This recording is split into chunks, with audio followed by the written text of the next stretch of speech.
Bem, nós falamos do dízimo de Abraão no vídeo anterior e mostramos que Abraão não é um dizimista modelo para que a igreja venha copiá-lo.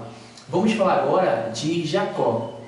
Será que Jacó também é um dizimista modelo, como muitos pregadores e pastores ensinam?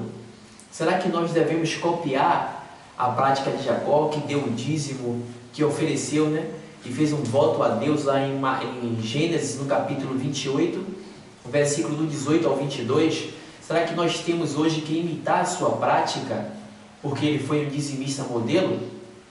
Vamos analisar. Em Gênesis, como já foi citado, no capítulo de número 28, versículo do 18 ao 22, Jacó ele faz um voto em relação ao dízimo e ele diz a Deus: se o Senhor for comigo e me guardar e me der roupa para vestir e pão para me alimentar, alimento, de maneira que eu volte em paz, eu tudo te darei o dízimo e o Senhor será meu Deus. Então, com base nesse texto aí, é o que os pregadores ou pastores pregam para poder ensinar as pessoas a dar o dízimo, alegando que Jacó já deu o dízimo antes da lei, que o dízimo não era algo da lei de Moisés, já tinha essa prática, e que hoje a igreja tem que fazer o mesmo. Vamos mostrar e analisar, e você vai ver que há contradição com o que prega hoje, comparando com o voto de Jacó. Jacó, ele disse: se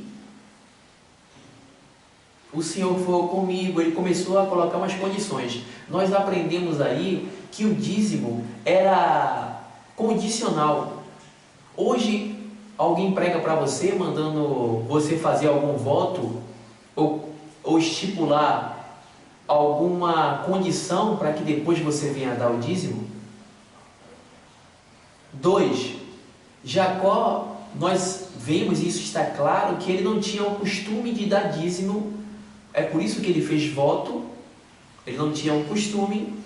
E o dízimo também não era nenhum mandamento, não era nenhuma prática do povo de Deus, de Abraão, de Isaac. Por que isso? Se fosse algum mandamento antes da lei de Moisés, se já existisse esse mandamento, Jacó não iria fazer voto. Nenhum cristão tem o direito hoje de falar: Deus, eu faço um voto com o Senhor, e se o Senhor fizer isso ou aquilo outro, eu vou praticar o amor. Não existe isso para Deus.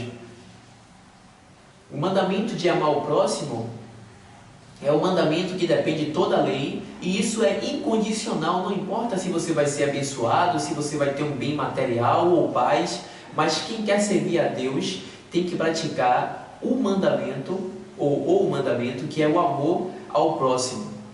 Então, quando Jacó fez esse voto a Deus, e se Deus cumprisse as condições, ele disse que daria o dízimo de tudo, isso nos mostra que não havia esse mandamento. Ele voluntariamente é que fez o voto para com o seu Deus.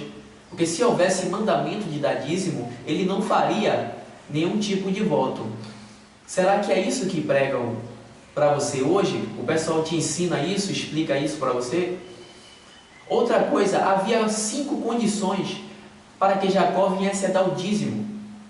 Não era só bênção material, pão, mas ele disse: se o Senhor for comigo e me guardar, e me der pão para comer, roupa para vestir, de maneira que eu volte em paz. Se me der paz também, eu volte em paz para a casa dos meus pais. Então, 5 condições. Ainda se Deus abençoasse ele só de pão, algo material, não era o bastante para que ele viesse dar o dízimo de tudo, porque ele estipulou 5 condições. Deus ir com ele, guardar até pão, comida e paz. É o que pregam hoje para você, para que você faça um voto e depois, se Deus cumprir, aí você dá o dízimo? Não é o que pregam. O que pregam hoje é que primeiro você tem que dar o dízimo para depois você ser abençoado. Aí alguém pode falar: não, mas Jacó fez esse voto e primeiro ele pediu a bênção para depois dar o dízimo, porque ele não tinha nada. Se ele tivesse, ele daria. Isso também está errado, porque Jacó, ele não falou só em bens materiais, só em pão, alimento, mas ele falou sobre paz, sobre Deus ir com ele, sobre Deus guardar, até roupa, ou seja, 5 condições para que ele viesse a dar o dízimo.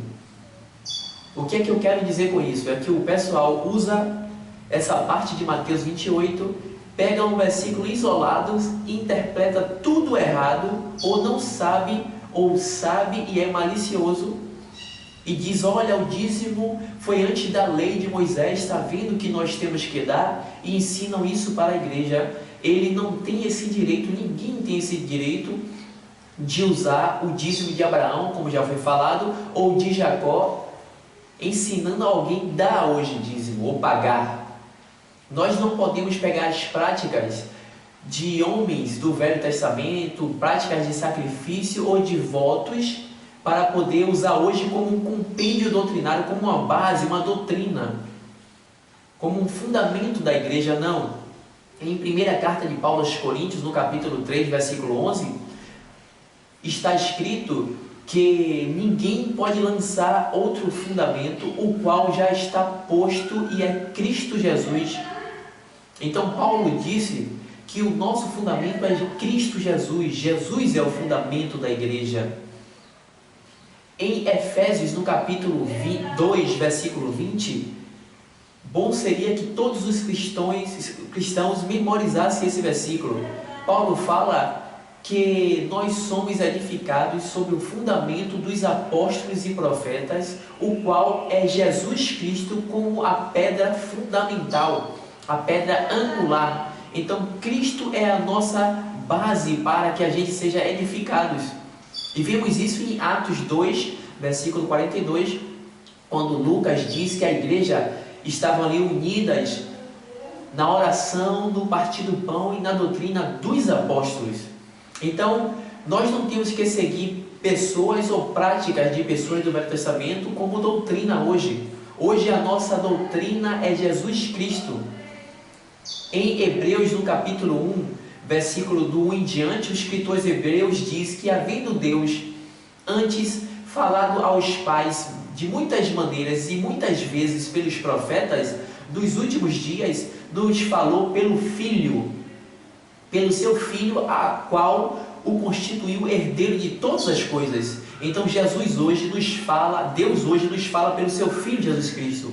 Ele é o nosso fundamento, a nossa base. E todos os profetas deram testemunho dele. Em Deuteronômio 18, Moisés disse que viria um varão semelhante a ele e que era para o povo ouvi-lo, se referindo a Jesus. Todos os profetas. Em Mateus 17, versículo do 1 ao 15, Jesus chama Pedro, Tiago e João para o monte, e lá ele se transfigura. E aparece Moisés, o ícone da lei dos 10 mandamentos, e Elias, o ícone dos profetas. E a ênfase toda é em Jesus. Jesus fica transfigurado. E Pedro diz, Jesus, vamos fazer 3 tendas, uma para Moisés, outra para Elias e outra para o Senhor. E Deus, o Pai, o interrompe, dizendo, este é meu Filho amado, a quem me comprazo, a quem eu tenho prazer. E Deus diz, a ele ouvi, cumprindo a profecia de Isaías capítulo 42. A ele ouvi. Eu entendo que Deus estava falando para Pedro, Tiago e João, não ouçam mais a lei de Moisés, não ouçam mais a Elias, os profetas, ouçam agora a meu filho, porque todos os profetas falaram e deram testemunho dele. E diz a Bíblia que eles caíram e Jesus disse, não temais, e quando eles levantaram, a ninguém mais viram senão a Jesus Cristo. Existem muitos líderes hoje vendo muita gente e não enxergando Jesus. Jesus é a nossa base, Ele é o segredo para se aprender e interpretar a palavra de Deus, porque Jesus é a própria palavra de Deus encarnada. João fala em João 1:1 que a palavra, João capítulo 1, versículo 14, que o verbo, a palavra se fez carne e habitou entre nós.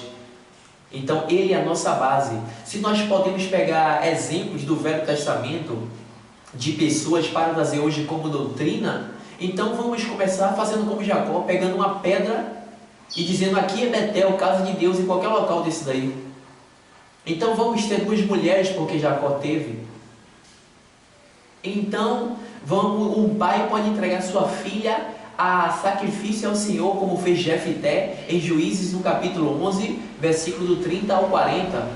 Então os pais podem deixar o cabelo do filho crescer e nunca cortar, só porque aconteceu isso com Sansão em Juízes, capítulo de número 13, versículo do 3 ao 5.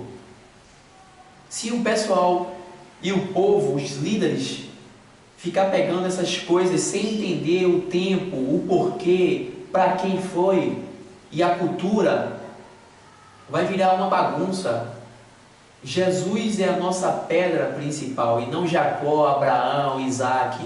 Toda a lei do Velho Testamento, toda a pregação, ela tem que ser cristocêntrica, trazendo Cristo, porque tudo do Velho Testamento eram sombras das coisas futuras e Cristo veio. O Velho Testamento dizia: Jesus veio. O Novo Testamento diz: Ele veio. É por isso que quando ele ressuscitou, em Lucas, no capítulo 24, versículo 27, diz o escritor que Jesus, começando por Moisés e passando por todos os profetas, lhes expunha o que em todas as escrituras constava a seu respeito. Então Jesus, com aqueles discípulos que estavam indo a uma aldeia a caminhos, chamada Emaús, ele usou o Velho Testamento, todos os profetas e tudo que falava nas escrituras para falar dele mesmo, porque todo o Velho Testamento, todas as escrituras falam dele. Então não temos como ter base Jacó, Abraão, Moisés, Paulo, mas Cristo é o nosso fundamento, e foi Cristo que os profetas pregaram, e foi Cristo que os apóstolos pregaram. Eu peço que você continue assistindo o nosso vídeo.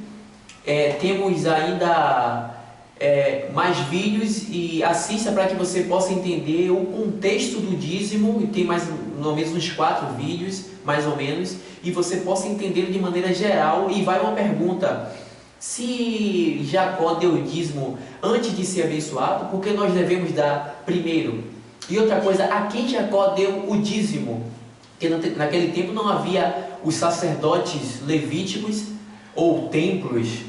E outra coisa, o mais correto e viável é entender que Jacó, pode ser que ele deu o dízimo do cereal, do gado, como era o dízimo lá na frente, mas o que entendemos é que foi uma profecia, algo profético que simbolizava, como Betel e tudo mais, a casa de Deus, todo aquele ato profético que Jacó fez. Então entendemos que é o mais racional entender que é algo profético, e que lá na frente os israelitas, o pessoal que veio de Jacó, de Israel, em Deuteronômio capítulo 14, a partir do versículo 22, vemos isso em Números capítulo 18, a partir do versículo 21, o povo de Israel, as 11 tribos, tinham a incumbência e o mandamento de Deus de dar os dízimos, todos os seus dízimos, à tribo de Levi. Então entendemos que esse foi o voto cumprido de Israel, de Jacó, dizendo que tudo te daria o dízimo. Lá na frente isso aconteceu. Continue assistindo, que vamos falar agora sobre a história do dízimo no próximo vídeo.